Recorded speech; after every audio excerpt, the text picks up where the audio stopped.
நோக்கம் என்னவா இருக்கிறது அப்படின்னு கேட்டீங்கன்னா, நம்மளை எல்லாரையும் அவர் உயர்த்த வேண்டும். அவர் இந்த பூமிக்கு வந்ததே நம்மளை உயர்த்ததான் வந்திருக்கிறார். இந்த பூமியில தன்னை தாழ்த்தினார், அவர் எல்லாவற்றையும் இழந்தார். அவர் எதற்காக? நாம் உயரும்படியாக எல்லாவற்றையும் இழந்தார் அவர். அதனால அவரை தேடி வருகிற யாவரும் உயர்வது நிச்சயமே, உயர்ந்திருப்பது நிச்சயமே. ஆனால் நம்முடைய வாழ்க்கையில அந்த உயர்வு எப்ப வரும் அப்படின்னு கேட்டீங்கன்னா, அந்த உயர்வுக்கான வழிகளை சொல்லிக் கொடுக்கிறார் தேவன். சும்மா நம்ம வந்து சபைக்கு வந்துட்டதுனாலயோ, அவர்கிட்ட எனக்கு இந்த உயர்வை தாங்கன்னு கேட்கறதுனாலயோ அது கிடைத்து விடாது. ஆனா அந்த உயர்வுக்கு எப்படி போகணும் என்பதை அவர் நமக்கு என்ன செய்யறாரு? சொல்லிக் கொடுக்கிறார், அவர் கற்றுக் கொடுக்கிறாரு.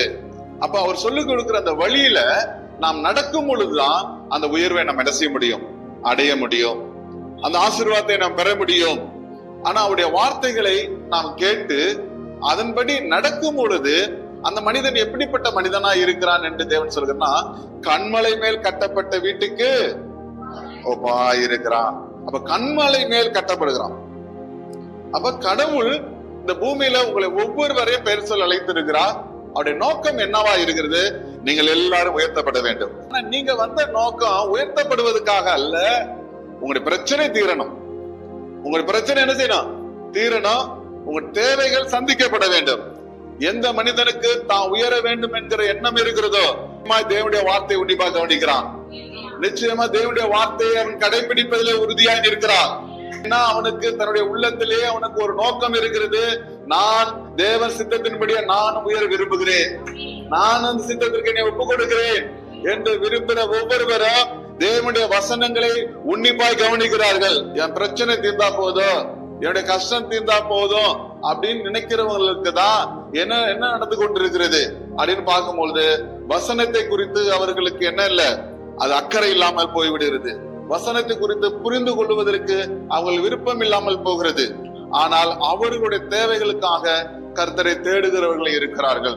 அப்ப நீங்க இங்க இருக்கிறவங்கள நான் அநேகரை சந்தித்து, பிரதர் நீங்க இந்த வேலை செய்ய வேணாம், இதுல உயர்வு இல்ல, இதுல ஆசீர்வாதம் இல்ல, இதை விடுங்க அப்படின்னு சொன்னா அவங்க என்ன செய்ய மாட்டாங்க? விட மாட்டாங்க. ஏன் அப்படின்னா, இதுல இருந்து வருகிற 1000 ரூபாய் வருமானம் எனக்கு போதும், இதுல இருந்து வர 1000 ரூபாய் சம்பளம் எனக்கு குடும்பத்தை நடத்த போதும். அவங்க அதுலயே இருக்கிறாங்களே ஒழிய கர்த்தருடைய நோக்கம் என்னது? வாளாக்காமல் கீழாக்காமல். அப்ப தலையாக வர வேண்டும், மேலாக வர வேண்டும் என்று சொன்னால் அதற்கேற்ற தேவனுடைய வழியில தான் நம்ம என்ன செய்யணும்? நடந்து போக வேண்டும். இல்லை என்று சொன்னா நம்மளால என்ன செய்ய முடியாது? போகவே முடியாது. அப்ப கர்த்தர் இந்த நாளிலே உங்களை உயர்த்தும்படியாய் அவர் இன்றைக்கு ஆசீர்வதிக்க போகிறார். எல்லாரும் கர்த்தர் உயர்த்துறாராம்ல, ஆசீர்வதிக்கிறாராம்ல. அப்படின்னா என்ன உயர்வு? சரி, இங்க இருக்கிற ஜனங்கள் எல்லாரும் விட நம்ம உயர்ந்து நிக்கணும் அப்படின்னு சொல்லிட்டு விடு விடு விடுன்னு ஓடி போய் ஒரு பெரிய காட்டு அத்தி மரத்துல ஏறி அவரு உயர்ந்து நின்றாராம். அவரு பேர் என்னது? அவருக்கு ஒரு எண்ணம், எல்லாரை விட நான் தான் எப்படி இருக்கணும்? உயர்வா இருக்கணும் அப்படிங்கிறதுக்காக அவரே ஒரு உயர்வை என்ன செய்யறாரு? ஏற்படுத்தி கொள்ளுகிறார். அவரே தன்னைத்தானே உயர்த்தி கொள்ளுகிறார். இந்த உலகத்துல அநேக தன்னைத்தானே உயர்த்தி கொண்டு இருக்கிறார்கள். ஆனா நீங்கள் உயரும் பொழுது எல்லாம் சுக்குநூறாய் உடைக்கப்படும்.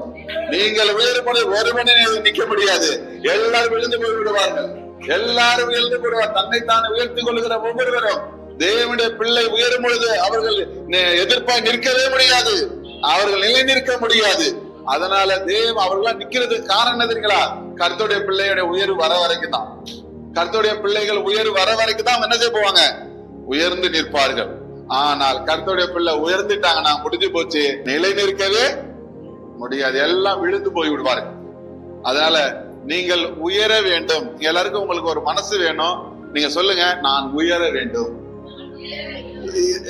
நான் இந்த உயர்ற எண்ணம் இல்லைன்னா கர்த்தருடைய வார்த்தை எனக்கு பிரயோஜனம் இல்லை. நான் பைபிள் படிக்க மாட்டேன், நான் ஜெபம் பண்ண மாட்டேன், நான் கர்த்தர் சபைக்கு வர மாட்டேன், கர்த்தரை தேட மாட்டேன். ஏன்னா அவர் தான் என்னை உயர்த்தணும். என்னை நானே உயர்த்தி கொள்றதா, அவர் என்னை உயர்த்துறதா? ஆமா, நான் பைபிள் படிக்கிறேன், சபைக்கு வர்றேன், ஜெபம் பண்றேன், இதெல்லாம் எதை காட்டுகிறது? அவர் என்னை உயர்த்தும்படியாக அவரை நான் நம்பிக்கிட்டு இருக்கேன். இல்ல, நாம் உயர்வது நிச்சயமே.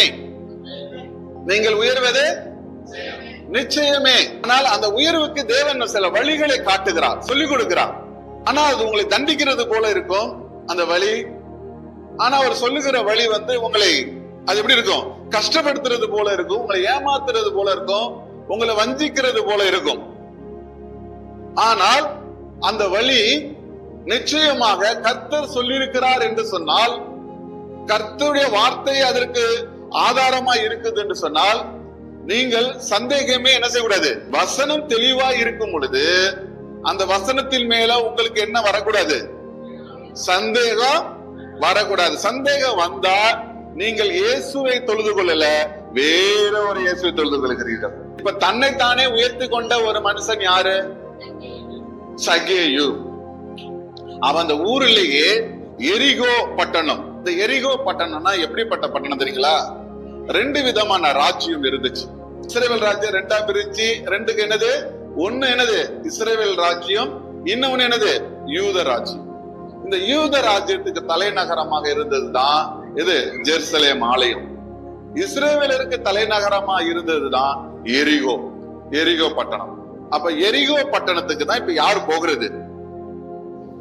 யாரு போறது? ஏசப்பா போகிறார். இஸ்ரவேலருடைய தலைநகரத்துக்கு தான் இப்ப யாரு போயிட்டு இருக்குது? ஏசு போகிறார். அப்ப இஸ்ரவேலருடைய தலைநகரத்திலே இருக்கிற இந்த எரிகோ பட்டணத்துக்கு தேவன் போகும் பொழுது அங்க ஒரு மனிதன் இயேசுவை பார்க்க வேண்டும், இயேசுவை அறிந்து கொள்ள வேண்டும், இயேசுவை புரிந்து கொள்ள வேண்டும் என்று ஆசைப்படுகிறான்.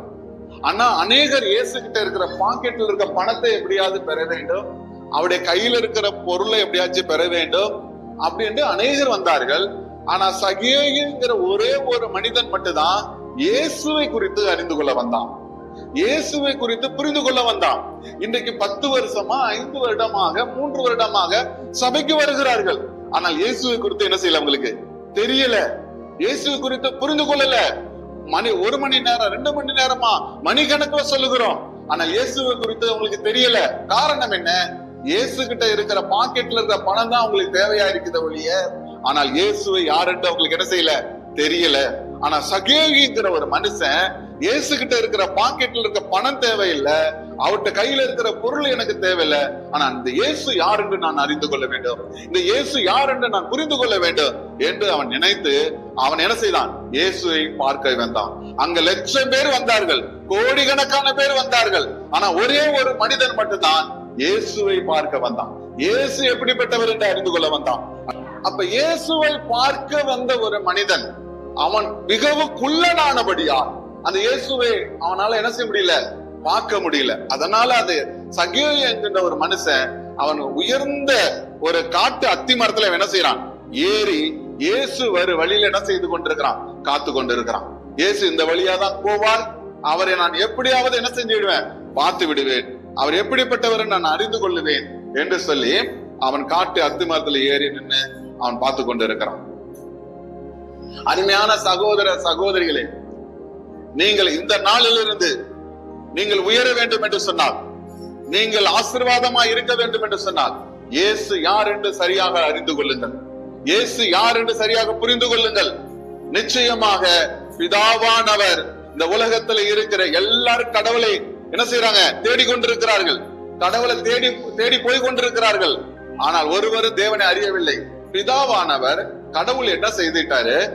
என்னை யாரும் பார்க்க முடியாதுன்னு அவருக்கும் தெரிந்தபடியாக எல்லாரும் பார்க்கும்படியாக, எல்லாரும் அறிந்து கொள்ளும்படியாக அவர் என்ன செஞ்சிருக்கிறாரு? தன்னுடைய சார்பாக தன்னுடைய ஒரே குமாரனை இந்த பூமிக்கு அனுப்பி இருக்கிறார். மகனை வெளிப்படுத்தாததுக்கு முன்பாக, அவர் தன்னுடைய மகனை வெளிப்படுத்தாததுக்கு முன்பாக நீங்கள் அறியாமல் இருந்தது சரியானது, கடவுளை புரியாம இருந்தது சரியானது. ஆனால் தன்னுடைய மகனை வெளிப்படுத்தின பிறகு, தன்னுடைய மகனை அவரு எல்லாரும் அறியும்படியாக இந்த உலகத்துக்கு அனுப்பின பிறகு இயேசுவை அறியாமல் இருப்பது மிகப்பெரிய என்னது? மிகப்பெரிய ஆபத்து. எல்லாரும் அறிந்து கொள்ளும்படியாய், புரிந்து கொள்ளும்படியாய் தன் மகனை வெளிப்படுத்தி இருக்கிறார் அவர், தன் மகனை வெளிப்படுத்தி இருக்கிறார் அவர். அப்ப இயேசு கிறிஸ்துவை குறித்து நீங்கள் நன்கு அறிந்திருக்க வேண்டும், நன்கு புரிந்திருக்க வேண்டும். இந்த சித்தம், இந்த சகேயுடைய சித்தம் பிதாவுடைய சித்தமா இருந்தது, பிதாவுடைய விருப்பமா இருந்தது. ஆனா இந்த உலகத்திற்கு பாவிகளே பிரதான பாவி அவன். உலகத்திலே அவன் எல்லாராலையும் எப்படிப்பட்டவன், ஒதுக்கப்பட்டவன், எல்லாராலையும் என்ன செய்யப்பட்டான், குற்றச்சாட்டுப்பட்டவன், எல்லாராலையும் வஞ்சிக்கப்பட்டவன், பாவிகளிலே பிரதான பாவி. ஆனால் அவனுடைய இருதயத்துல சிந்தையில பிதாவுடைய சித்தம் இருந்தது, பிதாவுடைய சித்தம் இருந்தது, பிதாவுடைய நோக்கம் இருந்தது. ஏன்னா எல்லாரும் அவரை சுத்தி ஆயிரக்கணக்கான பேர் இருந்தாங்க, லட்சக்கணக்கான பேர் இருந்தாங்க. எல்லாருடைய நோக்கமும் எல்லாருடைய சித்தமும் பிதாவுடைய சித்தமும் கிடையாது, பிதாவுடைய விருப்பம் கிடையாது. ஆனா சகேயிட்ட மட்டும்தான் எப்படிப்பட்ட விருப்பம் இருந்ததுன்னா பிதாவுடைய விருப்பம் இருந்தது. பிதாவுடைய விருப்பம் என்ன தெரியுங்களா? தன்னுடைய குமாரனை எல்லாரும் அறிந்து கொள்ள வேண்டும். என்னை எல்லாரும் பார்க்க முடியாது, என்னை எல்லாரும் அறிந்து கொள்ள முடியாது, ஆனா என்னுடைய குமாரனை அறிந்து கொள்ள வேண்டும், என்னுடைய மகனை எல்லாரும் பார்க்க வேண்டும் என்று அந்த நோக்கம் சித்தம் சகேய்க்கு ஒருவருக்கு தான் இருந்தது. அல்லேலூயா. யாருக்கு இருந்துச்சு? சகேயுக்கு. இப்ப நடந்து வந்துகிட்டு இருக்கிறார் யாரு? இயேசு கிறிஸ்து. வாசிப்போம் லூக்கா 19ஆம் அதிகாரம் 1 இப்பொழுது வாசிப்போம். சகேயு எனப்பட்ட ஒரு மனுஷன் இயேசு எப்படிப்பட்டவரோ என்று பார்க்க வகை தேடினான். இப்ப ஆண்டவரா இயேசு கிறிஸ்து இப்ப எரிகோ பட்டணத்தில் நடந்து வந்து கொண்டிருக்கிறார். இயேசு கிறிஸ்துவை பார்க்கும்படியாக, இயேசு கிறிஸ்துவை அறிந்து கொள்ளும்படியாக ஒரு சகோதரர், சகேயு என்கின்ற ஒரு சகோதரர் அத்திமரத்தில் ஏறி நிற்கிறார். இவ வந்து கொண்டே இருக்கும் பொழுது இயேசு நின்றார், அண்ணாந்து பார்த்தார், சகேயுவே இறங்கி வா என்றார். ஏங்க?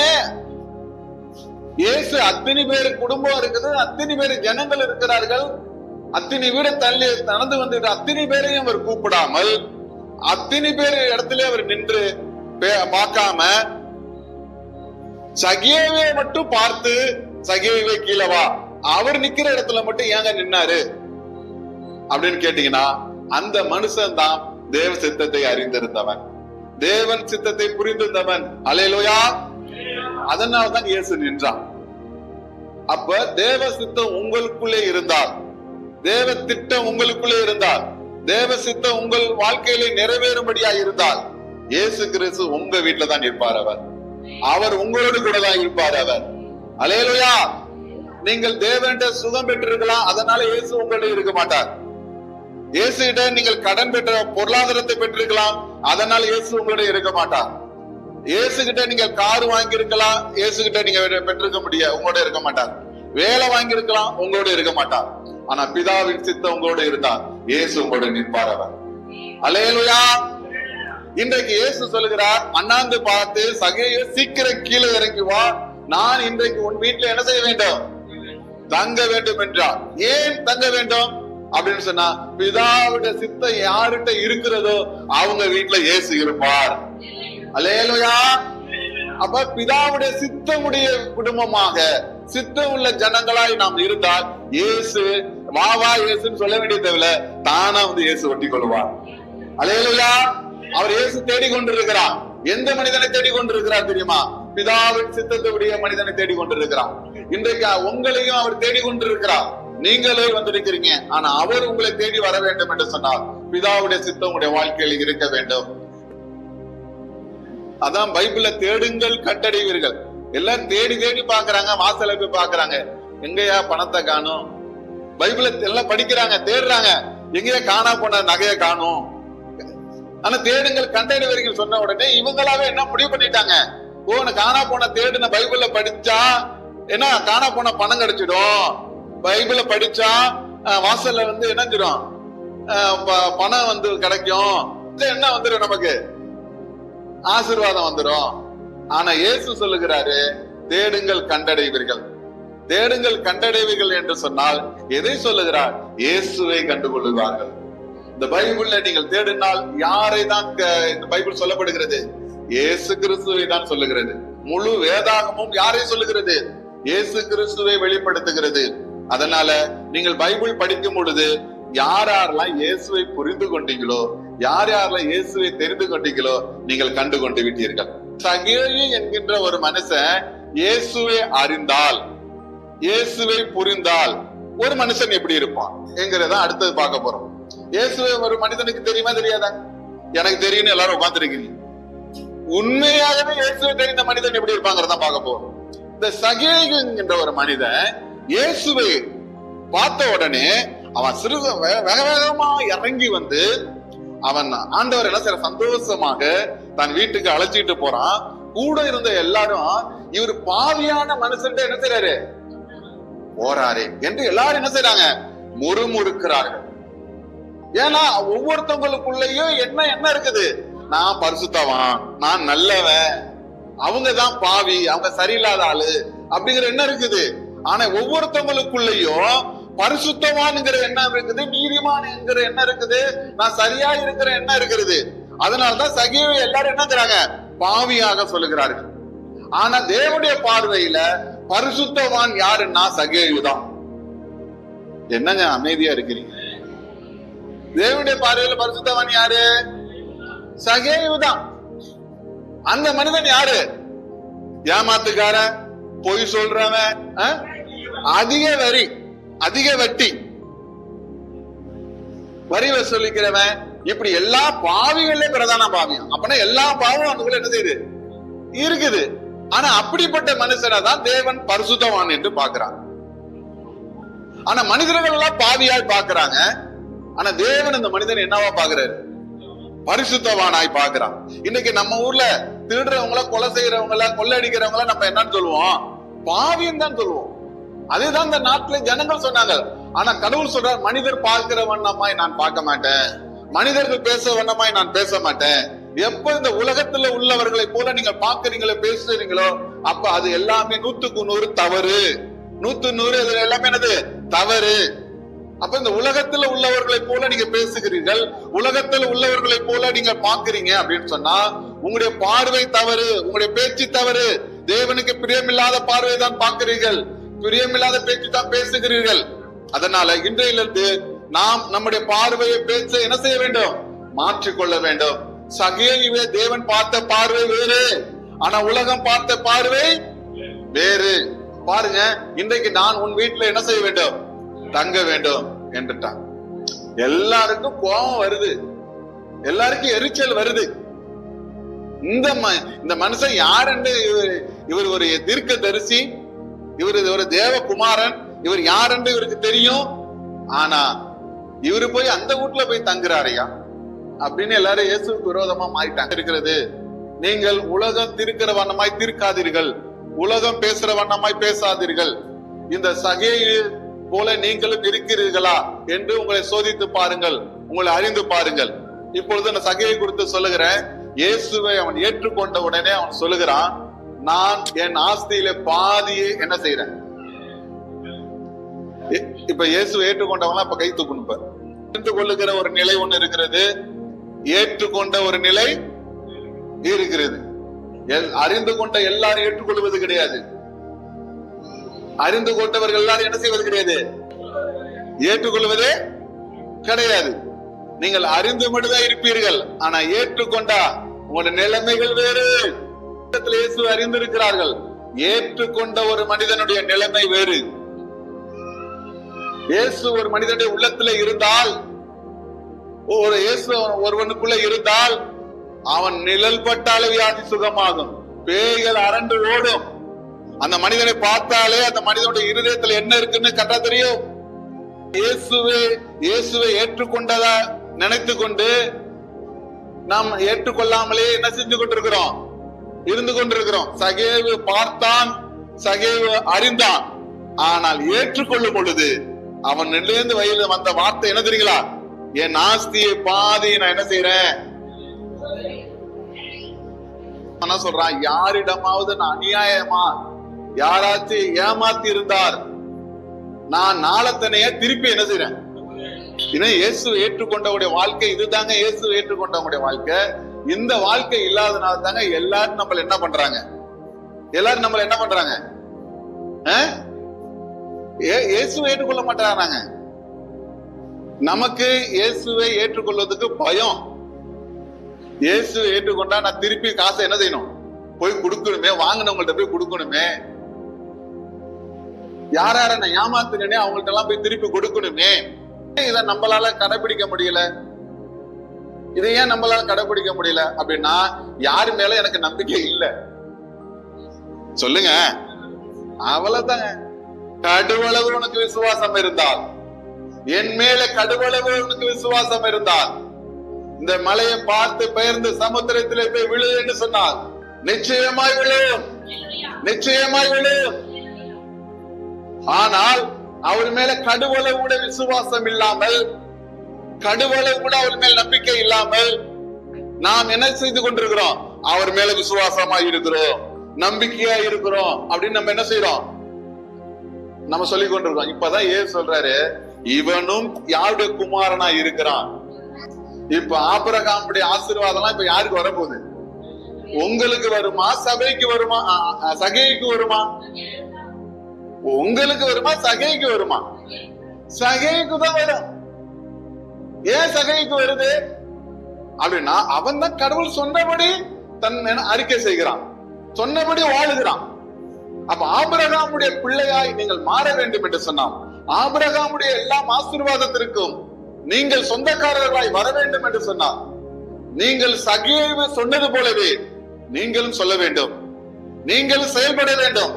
இது சகேவு சொன்னது தேவனுக்கு விரோதமானது கிடையாது, தேவனுக்கு பகையானது கிடையாது. தேவனுடைய சித்தத்தின்படிதான் அவன் சொன்னான், அவன் தேவனுடைய வார்த்தையின்படிதான் அவன் சொன்னான் அவன்.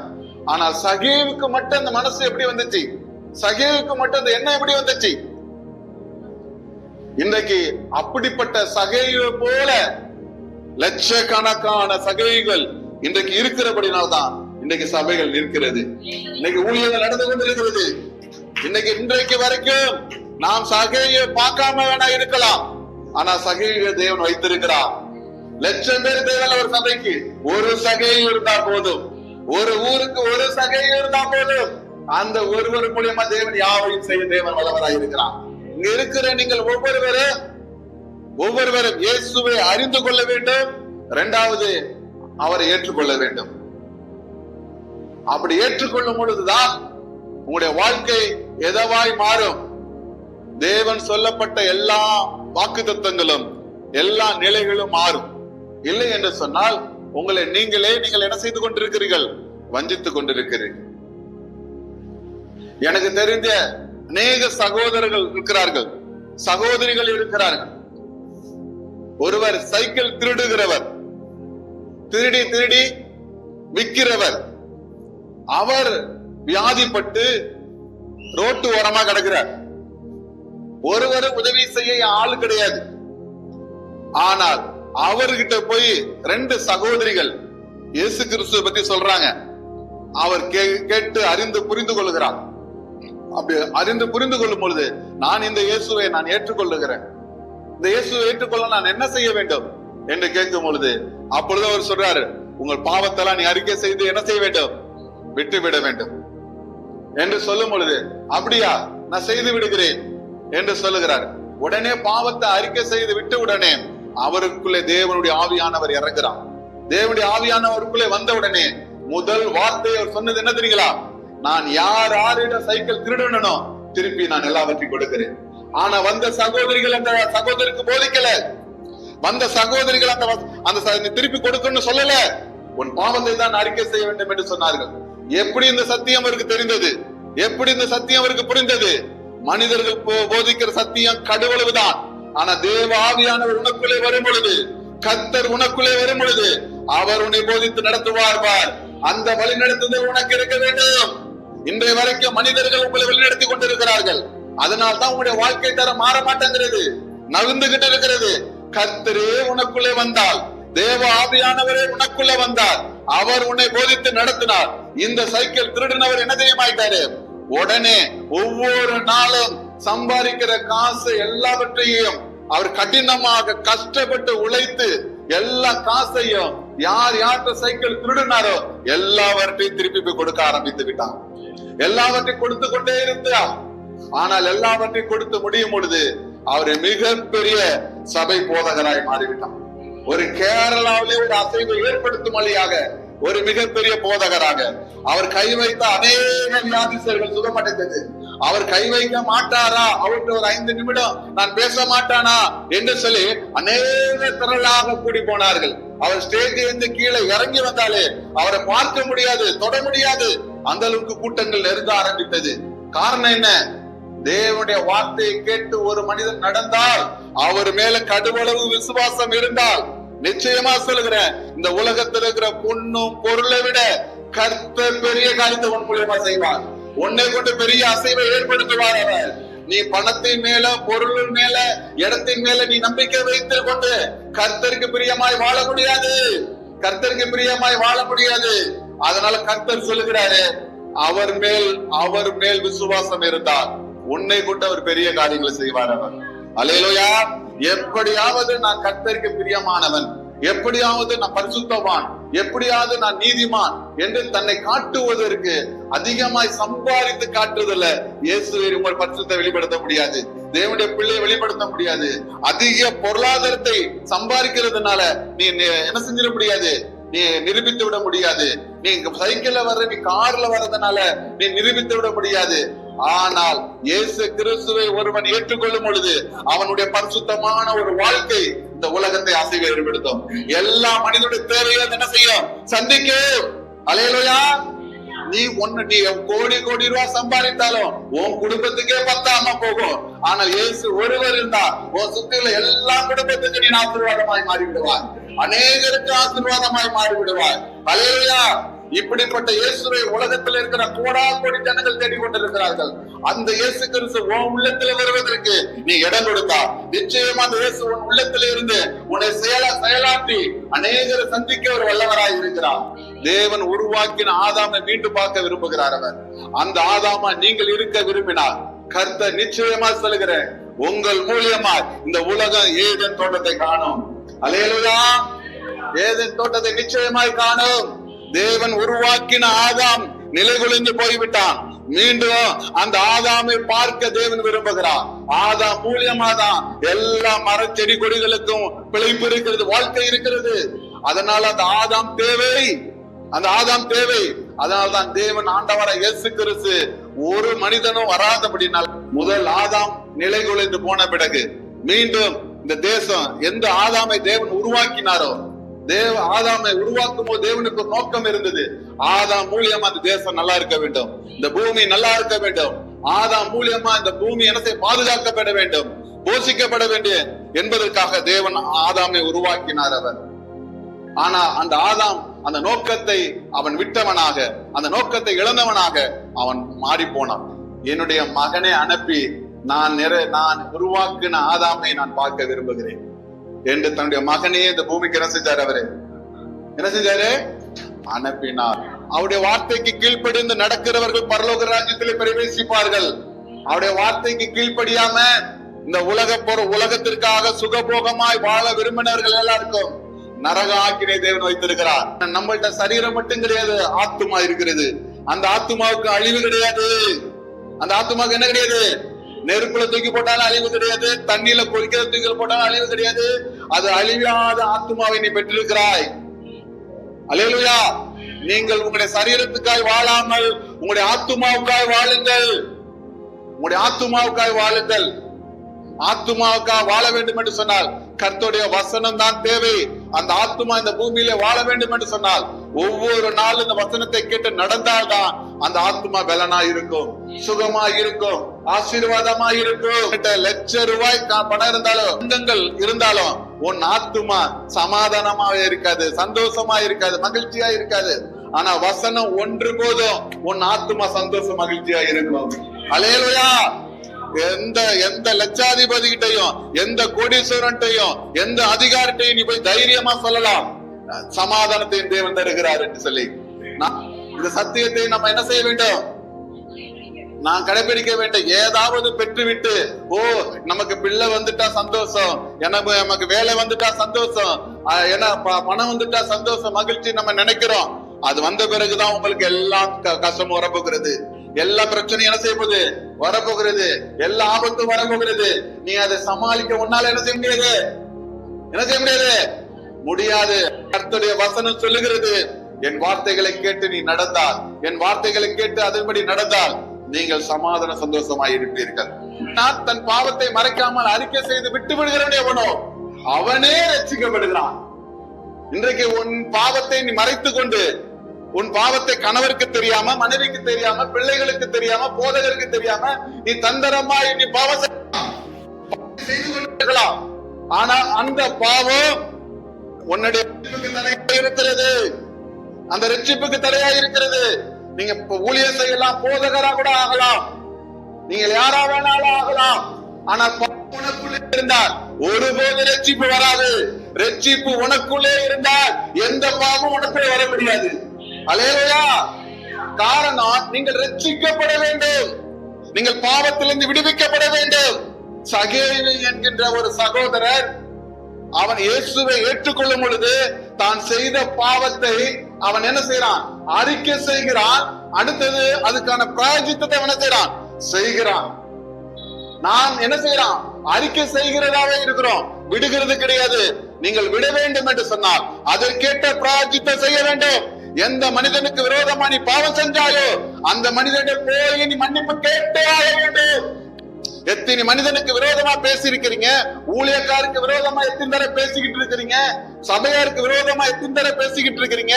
நீங்கள் போய் மன்னிப்பு கேட்காமல் நிறைவேற வேண்டும். நீங்க நிறைவேற வேண்டும் என்று சொன்னால் நீங்கள் ரட்சிக்கப்பட்டோம்னா என்ன, இயேசுனா யாரு அறிந்து கொள்ள வேண்டும். அடுத்தது அவரை ஏற்றுக்கொள்ள வேண்டும். அடுத்தது என்ன செய்ய வேண்டும்? உங்களுடைய வாழ்க்கையில அதுக்கான வெளிப்பாட்டை நீங்க என்ன செய்ய வேண்டும்? வெளிப்படுத்த வேண்டும். நீங்கள் பாட்டு பாடுறதுனாலயோ ஜபம் பண்ற சினிமாக்காரனை விட உங்களால பாட முடியாது. அவங்க சூப்பரா பாடிடுவாங்க. அவங்கள ஜபம் பண்றது இந்த உலகத்திலே அநேகர் உங்களை விட 1000 மடங்கு ஜபம் பண்றவங்க இருக்கிறாங்க. ஜபம் பண்றதுனாலயோ இந்த பைபிள பிரசங்க அரசியல்வாதிட்ட கொடுத்துனா சூப்பரா பிரசங்கம் பண்ணிட்டு போயிடுவாங்க. ஆனால் பிரசங்கம் பண்றதுனாலயோ பாட்டு பாடுறதுனாலயோ ஜபம் பண்றதுனாலயோ தேவனுடைய பிள்ளை ரட்சிக்கப்பட்ட கிறிஸ்துவங்கிற அடையாளம் கிடையாது. ஆனால் தன் பாவத்தை விட்டு விட்டேன் என்பதற்கு அடையாளம் இருக்கிறது. சாட்சி இருக்கிறதா? உங்களுடைய நண்பர் தாய் தகப்பட்ட சாட்சி இருக்கிறதா? உங்களுடைய பிள்ளைகள்கிட்ட சாட்சி இருக்கிறதா? கணவர்கிட்ட சாட்சி இருக்கிறதா? மனைவிட்ட சாட்சி இருக்கிறதா? நீங்கள் சாட்சியா இருக்க வேண்டும். அல்லேலூயா. அவன் தன் சாட்சியை காத்துக் கொள்ள வேண்டும். இன்றைக்கு சகேயுவை தேவன் உயர்த்தினது போல இன்றைக்கு ஆராதனையில கர்த்தர் உங்களை உயர்த்த போகிறார். அப்படி என்று சொன்னால் யாரிடமாவது நீங்கள் பணம் வாங்கியிருந்தால் ஏமாத்தினா திருப்பி போய் என்ன செஞ்சிரு? கொடுத்து விடு. யாருக்கு விரோதமா பேசியிருந்தா, செயல்பட்டு இருந்தா திருப்பி அவங்கள்ட்ட போய் மன்னிப்பு கேட்டு விடு. அல்லேலூயா. அப்ப தேவனுடைய விருப்பம் நீங்கள் நிறைவேற்ற வேண்டும். இதுதான் ஆராதனை. பவுல் சொல்லுகிறார், இந்த ஆராதனையை நீங்கள் செய்யுங்கள். சபைக்கு வரும் பொழுது தேவன் ஊழியக்காரர் மூலியமாய் உங்களை கிறிஸ்துவை போல உருவாக்கி கொண்டிருக்கிறார். அல்லேலூயா. நீங்க சபைக்கு வரதுனால நீங்கள் இயேசுவை போல உருவாகி கொண்டு இருக்க வேண்டும். அதுதான் சபை. சபைக்கு போறதுனால நான் ஒவ்வொரு நாள் போறதும் வரதுமா இருக்கிறேன் அப்படின்னா அது காக்கா தான் போறதும் வரதுமா என்ன செய்யும் இருக்கும். அதோடைய நோக்கம் எல்லாம் எங்க இருக்குது? கடல்ல இருக்கிற செத்து மிதங்குற பணத்தின் மேல அதுக்கு என்ன இருக்குது? நோக்கமா இருக்குது. அப்ப காக்கா எதுக்கு போறது வரதமா இருக்குது?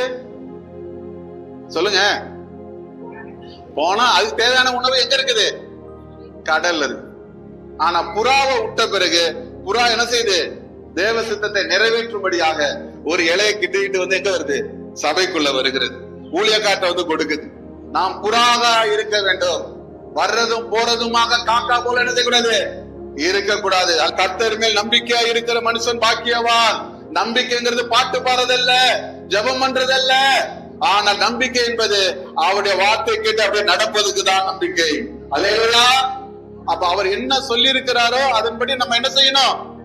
நடக்க வேண்டும். அதனால வேலை செய்யற இடத்துல நீங்க சாட்சியா இருங்க, குடும்பத்துல சாட்சியா இருங்க, ஊழியத்துல சாட்சியா இருங்க, சபையில சாட்சியா இருங்க. கர்த்தர் உங்களை கொண்டு பெரிய காரியங்களை செய்வார்.